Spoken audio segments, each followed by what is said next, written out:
tahaks jõuda sinnamaani, et kuidas te üksteist leidsite? Milline on see holy love, püha armastus tegelikult täna? Natuke oled siin saate algusega rääkisime aga natuke rohkem, ja just nagu selle poole ka, et loomulikult inimestele tekitab huvi, et seda raamatut lugeda, ise juurde õppida, harida, näha teisi inimeste nagu perspektiive, maailmavaateid suhtele, armastusele. Aga ka seda läbielamise poolt ja kogemust, mis sa endaga oled nagu teinud. Ja nüüd põimin selle küsimuse nii, nagu sa ise ka mul vihjasid tegelikult just sellega, et see enne rääkisin närvisüsteemist, läbipõlemisest, stressirohkest elust, eks ole. Et sinul oli, nagu ma aru saan, üks osa sellest oli ka suhe, eelmine suhe, mis seda, mitte kõike, aga taustad nagu ikkagi põhjustas seda asja ja andis hoogu juurde. Ja siis mingi hetk sa nagu tegid selle sammu, et muutus midagi ja nüüd sa oled täna nagu totaalselt, nagu ma aru saan, mitte 180 kraadi, vaid 720 kraadi suhtes, on ju. Et tuleme siia suhte armastuse teemade juurde ja lasen sul lihtsalt hakata seda palli kuskilt veeretama. Aitäh. See on üks mu lemmikteemasid ja ma arvan, et ka neid paare ei ole eriti palju, kes on nii avatult valmis jagama neid asju ja mul on hästi hea meel, et mees ka on üks nendest, kes julgeb rääkida, kes tahab rääkida, kes tunneb, et see on üks meie missioone ka, et andagi edasi mõtet, et on võimalik kogu aeg, me nimetame armunud olemiseks, et meil on üle 3 aasta, muidu tuttavad olid nii, et oodake see 3 aasta piir ära, siis ta läheb kohe armumine üle. Siis meil oli, et see on sinu uskumus, et meie uskumus, las me räägime, on milline. Aga kõigepealt, kuidas ma jõuan sinna tagasi, kuidas me seda armumist hoiame. Aga kuidas me kokku saime, oligi üks jäävanni koolitus tegelikult. Ja selles mõttes, see on mingis mõttes hea koht, mitte see, aga üldse kursused on hea koht kokkusaamiseks või sündmused, sest siis on kohe aru saada, et mis on see ühine teema või ühine väärtus. Ehk siis meie jaoks oli see tervis ja ka tema tahtis väga teadlikku suhet, harmoonilist suhet ja sellist suhet, mis on jääv, mis on nagu eluaegne. Ja mis annab see kindlustunde, et see on kokkulepe, et me jääme alati. Ja enne seda mul oli selline paarisuhe, mis võib-olla sobis sellesse aega ja kindlasti sobis sellise meritiga, nagu ma olin, et mina olin nagu pigem selline ärev suhtes, öeldakse need erinevad kiindumusstiilid, ma ei tea, kas sa oled kursis. Et ma olin see ärev tüüp, kes nagu muretses, et äkki ma ei ole piisav ja äkki mind jäetakse maha ja kuskil alateaduses ma ei olnud nagu kogu aeg, ma ei rääkinud sellest, on ju. Aga see oli see nagu seisund, kus ma viibisin või selline tähelepanu, et ega mingit märki praegu ei olnud, et mind praegu maha hakatakse jätma või midagi. Aga tema oli minu arvates või minu jaoks või see, kuidas see mulle mõjus, oli tema vältiv tüüp. Ehk siis tema kartis lähedust, mina vajasin lähedust ja tema kartis, ehk siis niipea kui mina nagu jälle lähemale tulin, läks tema jälle sammuke kaugemale, aga mina sain sellega signaali, et see ei ole mulle turvaline, et ma peaksin veel nagu lähemale tulema või peaks kinni hoidma kuidagi. Ehk siis see oli selline minu närvisüsteemi jaoks ebamugav tants ja ilmselt ka tema jaoks ja kui sinna juurde panna see, et ei olnud seda suhtlemisoskust, minul oli alguses väga keeruline väljendada oma vajadusi näiteks, sellepärast, et ma kartsin konflikti ja alati, kui sa ju tuled mingisuguse täiesti uue asjaga välja või oma mingi uue vajadusega välja lähisuhtes või ükskõik millises suhtes, siis sa ei tea seda vastust, mis teisel on sellele või mis reaktsioon või mis arvamus tal on või äkki ta nii-öelda hülgab mind. Ehk siis ma ei julgenud eriti öelda, mida ma arvan. Tegelikult. Ma nagu arvasin, et ma enam-vähem julgen, aga ma ütlesin seda ridade vahelt ja siis ma ütlesin kuidagi nagu mingite tegudega vaata ja mingi hääletooniga ja nagu et ma ei julgenud ennast päris avada, sest see ei olnud nii turvaline keskkond minu jaoks. Ja tema jällegi ei olnud nagu üldse jutumees. Et parem hoida kõik endale selles mõttes. Ja mingid raskused endale, seepärast, et mees ei kurda, on ju. Või siis ammugi ta ei tahtnud eriti minu mingeid asju arutada, et ühesõnaga ei olnud jutu ajamissuhe. See pani mind siis hästi tegutsema, ma elasin hästi palju väljapoole. tegin oma projekte, mis kõik mind hästi siis tasakaalustasid, sellepärast et jooga on tasakaalustav ja kõik need naiste retriidid, mis ma tegin, on rahustavad ja siis ma käisin üksinda reisil ja mõnikord käisime koos reisil ja siis ma käisin palverännakutel ja siis ma õppisin hingamisterapeutiks ja ma leidsin palju tegevust ja kohtusime peamiselt siis ainult öösiti. Ehk siis see oli selline nagu paralleelne elu. Ja noh, nüüd on meil Tauriga abielu, mis on selles mõttes just selle vastand siis ja meie mõlemad oleme, noh, ma loodan, et või viimane test juba näitas, et ma olen turvalise kiindumustiiliga, ehk siis tore on see, et see kiindumustiil on võimalik, või tähendab, ma arvan, et kõik liiguvad sinna suunas, kui nad enese arenguga tegelevad, et sinna turvalise kiindumustiilini jõuda, et ei oleks seda ärevust, et mind maha jäetakse või seda hirmu läheduse ees või mingeid kahetisi signaale, et see olekski selline aus ja ehe ja siiras ja kus öeldakse ka ebamugavaid asju välja, neid ei pea lihtsalt nagu koledasti välja ütlema. Et ma harjutan oma meest ka kogu aeg, kui tal näiteks kukub natukene egoistlikult välja, ma ütlen, et räägi südamest, et siis ma olen kohe seal, et ma tahan sind mõista, ma tahan sind toetada, ma tahan juurde küsida, et ma saaksin sust täpselt aru. Et sa ei pea nagu lajatama mingeid asju, vaid nagu lihtsalt räägi nagu kõige parema sõbraga. Siis ta on mingi, jaa, õigus, sa oled mu kõige parem sõber, okei, proovin siis niimoodi või mis sa mõtled sellega, räägi südamest. Okei, niimoodi. Okei, ma harjutan siis. Et siis on asju, mida me ikka veel harjutame. Aga see kokkusaamine oli siis, ma ütleks nagu väärtuste põhjal, millega oli kohe selge, et mis minu meelest ongi hästi oluline, et oleksid sarnased väärtused. Öeldakse, et väärtused, elustiil ja visioon võiksid olla ühised. Ja nendest just väärtused on kõige raskemini muudetavad. Et näiteks kui ühel on aususväärtus ja teisel ei ole, et siis seda ei saa nagu kokku leppida, et kuule, aga võta endale ka ausus nagu selleks väärtuseks, et mis sa arvad, jah, ma võin proovida, aga tal ei ole see nagu juurdunud, on ju. Et siis ma tunnengi, et meil olid sarnased väärtused kohe algusest, et see oli hästi palju aitas. Tegime armastuse keelte testi, vaatasime, et meil tuli ainult 1-punktiline erinevus mingist 50 punktist, et see lihtsalt lihtsustab seda elu, et ma ei pea nii palju tõlkima nagu näiteks meil tuli puudutused ja kvaliteetaeg koos, siis sellega oligi nii, et me oleme ühesugused, et stressi olukorras on hea, kui sa puudutad, annad mulle nagu kindlustunnet, et okei, on hästi, või siis, et kui meil on vaba aeg, et siis me veedame seda koos. Samas seal võivad olla näiteks tunnustussõnad on ju kellelegi olulised, et siis kui sa tead, et su partnerile see on, sa pöörad lihtsalt sellele ekstra tähelepanu, et sa ei ütle lihtsalt aitäh, vaid sa ütled seda natuke pikemalt ja ütled seda natuke sagedamini, kui sa oma maitse järgi seda ütleksid või kui et kõik ei ole see, et tee teisele seda, mida sa tahad, et sulle tehakse, vaid tee ikka teisele seda, mida ta tahab, et talle tehakse.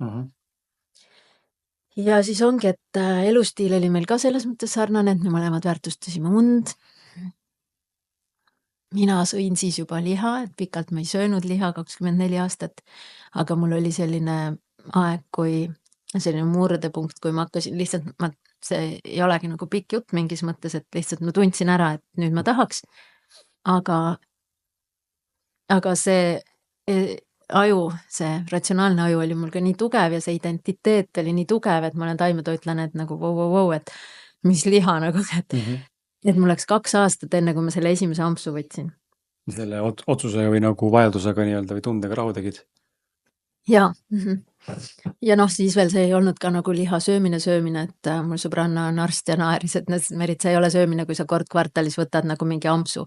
Ma ütlen, minu jaoks on selles mõttes, et kas ma söön laipa, ma ei söö laipa, see on nagu, see ongi nagu see suur vahe on ju.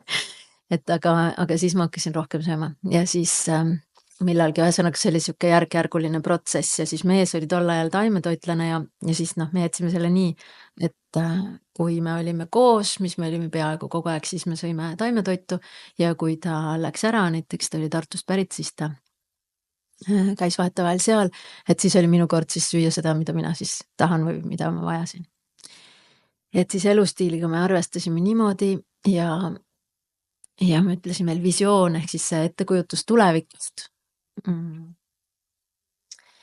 Et see oli meil ka sarnane, et me tahame tulevikus rohkem reisida, kui laps on piisavalt suur ja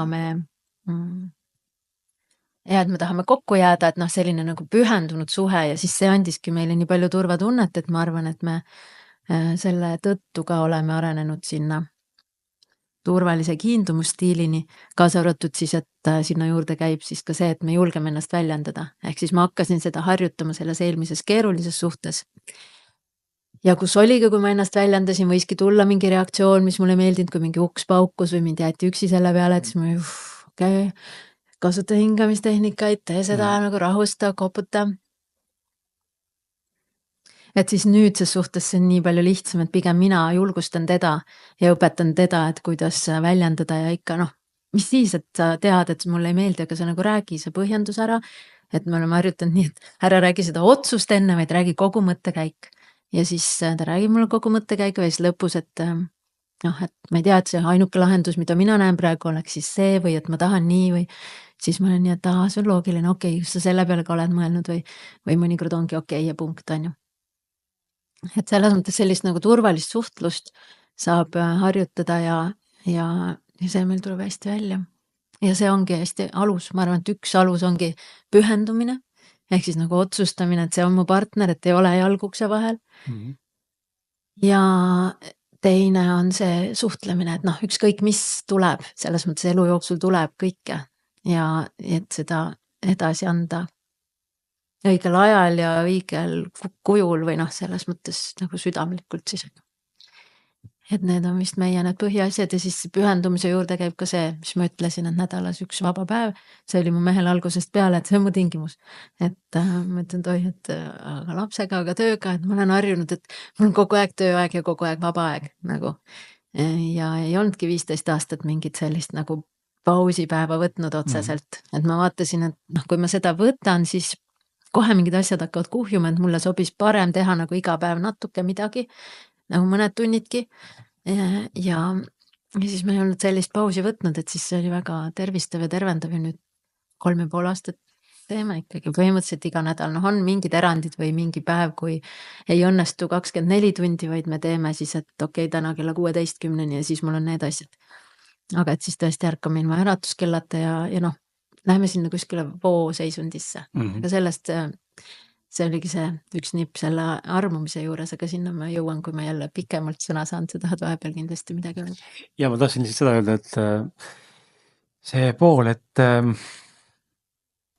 mehed ei ava ennast ja mehed ei taha, mehed ei räägi nõrkustest, mehed ei nuta ja edasi. Ma olen lihtsalt enda kaaslasega arutanud ja ka rääkinud sellest, et ma märkan seda ja eile nägin nagu teistpidi positiivset tulemust sellest, et tema on hästi kergesti mõjutatud sellest, milline minu emotsionaalne seisund ja kas mul on hea olla või halb olla.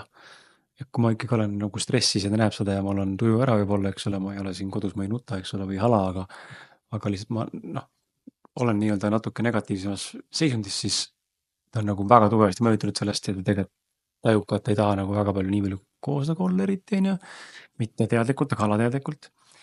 Ja siis ta on öelnud ka, et ma olen aru saanud, et või ta ei ole öelnud, aga meile nagu mõlemad mulje tundub. Mina hakkan nagu rääkima sellest, mis tegelikult on minu aspektis ja kui mul on mingi raskus, siis tema ei suuda olemas olla. Nagu mul niimoodi. Ja siis on see koht, et kui tema on seal, siis mina pean suutma olema ja ma olen ka, on ju. Et hästi huvitav nagu tekkinud see olukord ja siis eile oli väike eduelamus siin mingi ühe tegevusega ja õhtu kodus siin, siis ta ütles ka mulle, et mul on nagu nii hea tuju, et sest sul on nii hea tuju. Et mul on täiega rõõmus näha, et sa oled rõõmus.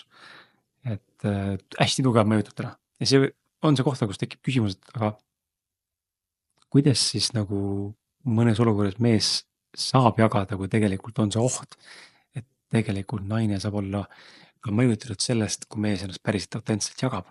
Ta ei suuda ka olla vaata olemas tegelikult. Me oleme täna adapteerunud sellega, natuke õpime paremini üksteist toetama.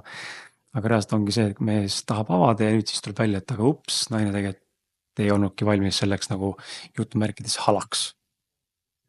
Võib-olla on see tähtis küsimus, et mida see tema jaoks tähendab, et kui sinul on niimoodi, siis mis tema see võib viia lõpuks selline, ma ütlen, meil niimoodi ei ole, aga võib viia selline, mees saab vaimu sellest, et ma ei tohigi tegelikult ennast avada, sest see mõjutab teda. Ma rohkem siis ei räägi oma asjadest, sest ma ei taha, et tal oleks raske. ja siis ongi endasse neelamine, et tegelikult tahaks rääkida, ma olen võimeline rääkima, onju, aga ma näen, et partner ei suuda vastu võtta seda neutraalselt ja tal nagu katus sõitma. Ja siis on, Et siis on see koht, mis siis nagu, ja, okei, ja. selge. Ja siis võib-olla tõesti on siis, ma ei tea, endaga rohkem tööd või järk-järgu kuidagi anda talle seda informatsiooni või ma ei tea, rääkida sõbraga. Ja natuke küpsemas faasis võib-olla temaga siis, et vaata, mul on siuke huvitav koht, ma olen praegu avastanud selle ja praegu edasi on töö endaga sellest seisneb või nii või küsi, mis see tema jaoks tähendab, kui sa nii-öelda nagu ära kukud, vaata või nii, et kas see on tema jaoks, et näed, nüüd on ebaturvaline või nüüd on jama majas või? Ma arvan, et seal on see, et majakas kaob nii-öelda, emotsionaalne majakas, kes muidu on nagu tugev ja suudab olla olemas, temal on nüüd raske ja mina ei suuda teda võtta. Et seal ma arvan muud ei olegi, et on hirm veidi inimesed taustal. Aga siis ongi trenn ja sõber, siis puhvriks ja päevik ja siis ülejäänu naisele, et see hakkab varjama seda, vaata, aga see võib-olla ei tee nagu kõige ehedamaid faase nagu temaga koos läbi. Ei nuta siin, õnneks saab nutta. No kuule, peaasi, et oskad nutta. Ja neid on ikka, muidugi meil on see olemas, et seda ta oskab hinnata. Kui ma ikkagi nutan, siis ta ikkagi toetab. Kurb nagu näha mõne mõttes ümberringi, kui ma näen nagu inimesi. Ja õnneks mul on vähe sõpru, aga palju tuttavaid, keda tead, eks ole, kuskil kuuled lugusid, siis mul lihtsalt jääb mulje, et mehed on kivinevad. Ja see on normaalne. See ei ole normaalne. No see on see kasvatus ja see on väga rets. Ja siis ma toon ka siin nagu sinagi enda suhtega saavad mingit uut hingamist ja uut viisi ja siis tekib küll vaadatakse vahepeal kõrvalt, et täitsa sassis. Aga olengi ja ma olen jumala happy, meil töötab see. Meil töötab see, pruugigi töötab kõigil. See ongi see koht, et leike endale see, mis teile töötab. Ja võib-olla tasub ikkagi tasub see raamat endale võtta, osalda loosimises lugeda ja võib-olla leiab ka siit midagi sellist, mis ka sind võiks nagu tegelikult toetada, sest et kõigil on igalt ühelt midagi võtta. Kusjuures hinna poolest ma tegin mingi ülihea pakkumise 8 eurot ainult nagu raamatu eest, sest ma olen ise väljaandja ja mul on nii, et nagu palun las see info levib, kes on valmis lihtsalt, sest osadele juba see, et me siin niimoodi mis sa öelda poolalasti, sest me oleme alasti. Et juba see on liiga palju, aga kes on selleks valmis? Et me selles mõttes avamegi ennast nii palju siin raamatus. Et siis... 8 eurost ei ole see palju. Sa tahtsid ka sellest armumise faasist rääkida. Tuleme selle juurde ka. Tahtsin öelda, et raamatu hind on ka see, vaata see paksus, sa nagu hindad, et kui kaua sul selle lugemiseks läheb, ma võin öelda, et kuskil 3 tundi, kui sa kogu aeg loed, et see on ka hind ja sellepärast see rahaline hind ja see ajaline hind on nagu korraga, mida vaadelda, et kui sa vaatad siukest raamatut ja vaatad, see maksab veel 50 eurot ka, siis sa oled mingi, see on vist liiga palju mu jaoks, et ma ei jõua seda läbi tõenäoliselt ja ma ei tea, kas ma selle raha eest saan tagasi. Et siin sa saad kindlasti tagasi ja see on huvitav trip, ma arvan. Aga hea armumise kohta mul tuli üks hästi suur taipamine, kui ma lugesin ühte neuroteadlase raamatut, mis see pealkiri nüüd küll oli, aga Whole Brain Living, ehk siis nagu terve ajuga elamine. Ja kuna tema ise oli ta on insultist ka kirjutanud, mille ta on ise läbi teinud, ehk siis ta on proovinud 1 ajupoolkeraga elamist. Ja seetõttu ta on selle ekspert ja selles mõttes nagu läbi oma kogemuse ja teadlasena ka. Ja siis ma lugesin seda raamatut ja taipasin järsku, et need seisundid, me panime Tauriga mehega nendele omad nimed ja arendasime seda teooriat edasi sealt. Et põhimõtteliselt on olemas siis vasaku ja parema ajupoolkera seisundid, ütleme siis vähemalt selle teadlase definitsiooni järgi, sellepärast, et väga paljud asjad öeldakse, et ei ole ainult 1 ajupoolkera tegevus, seal on alati mingi osa teisest ajupoolkera mingist piirkonnast ka nagu aktiveeritud. Aga ütleme jämedalt võttes nagu kui eraldada need 2 poolkera, siis 1 poolkeras on nagu selline töine asjalik seisund, see, kus meie praegu oleme. Ja teine seisund on stressiseisund, kus sa oled endast väljas. See on eesti keeles ka üli täpne väljend selles mõttes endast väljas. Ehk siis töine seisund ja stressiseisund, endast väljas olemise seisund on siis vasaku ajupoolkera seisundid. Ja siis on parema ajupoolkera seisundid, mis on selline mänguline seisund, mida siin koer urises, mängis palliga ja omaette nautis ja unustas aja ja unustas, et meil on stuudio tegelikult. Ja on meile väga kasulik ka, et me aeg-ajalt unustame ennast, et me lähme selle mänguga kaasa. Õnneks meil tulevadki lapsed ja me võtame endale kutsikaid ja selles mõttes, et me nagu unustame siis kellaaja ja lihtsalt mängime ja lihtsalt naerame näiteks.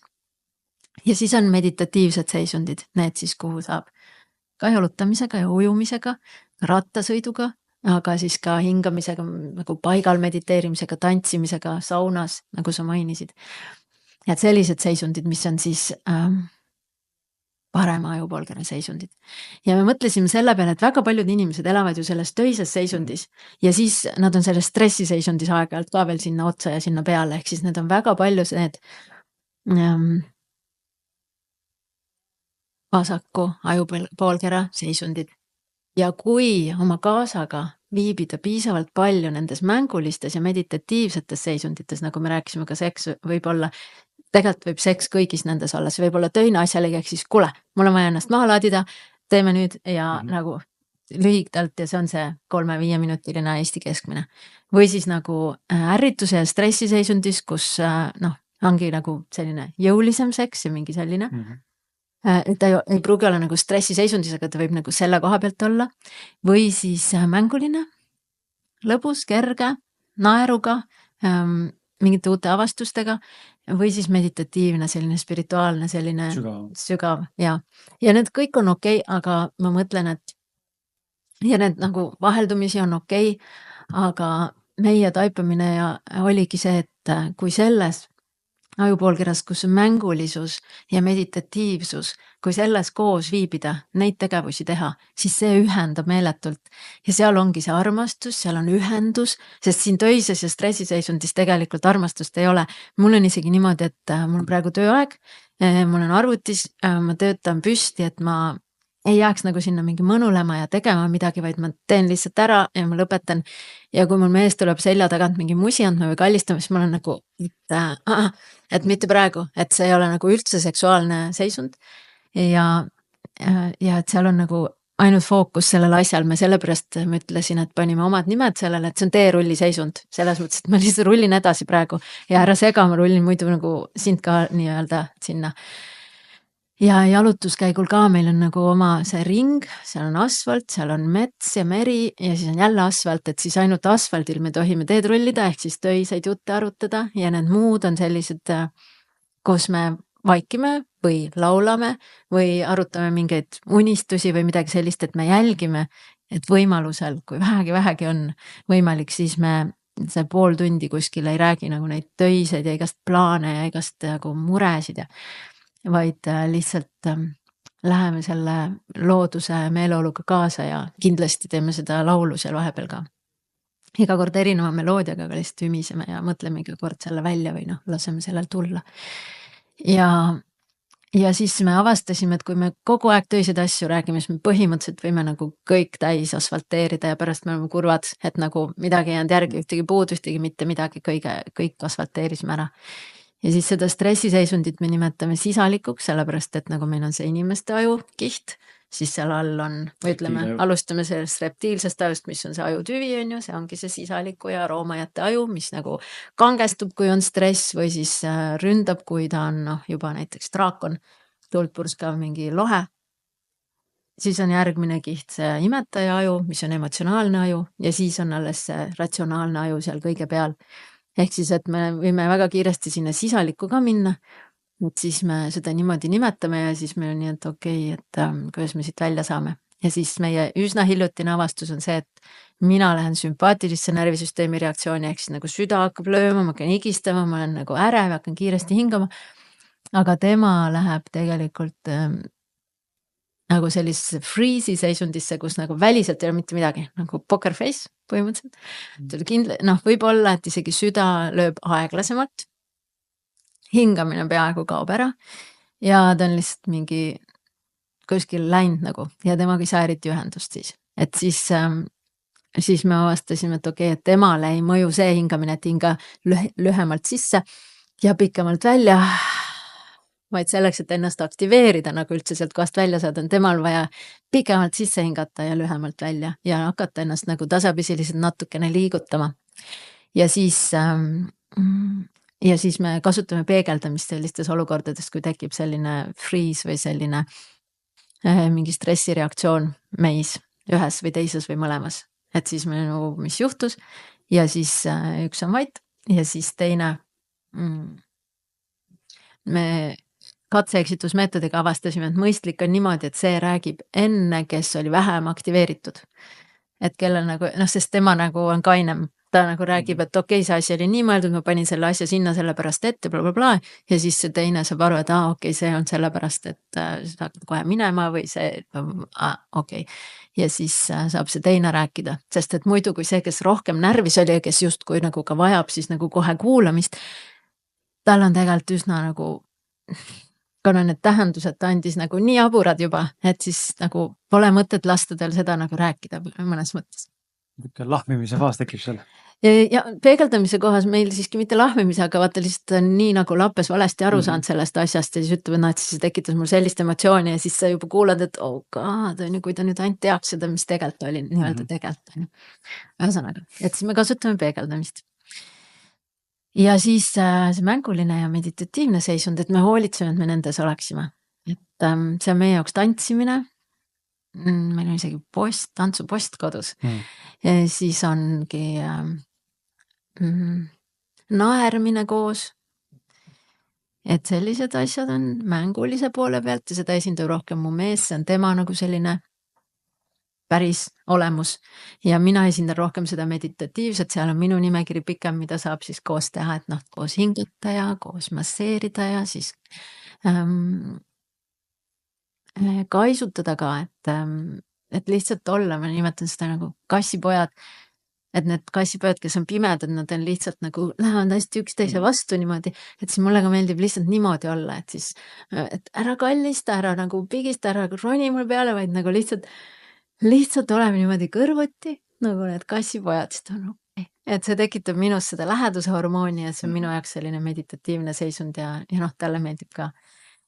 Et ehk siis see põhihäkk on minu arust siis see, et mängulises ja meditatiivses koos piisavalt kogeda ja mitte lasta sellel töisel kõike üle rullida või siis sellel hoopiski sisalikul või draakonil märatseda või lihtsalt hanguda.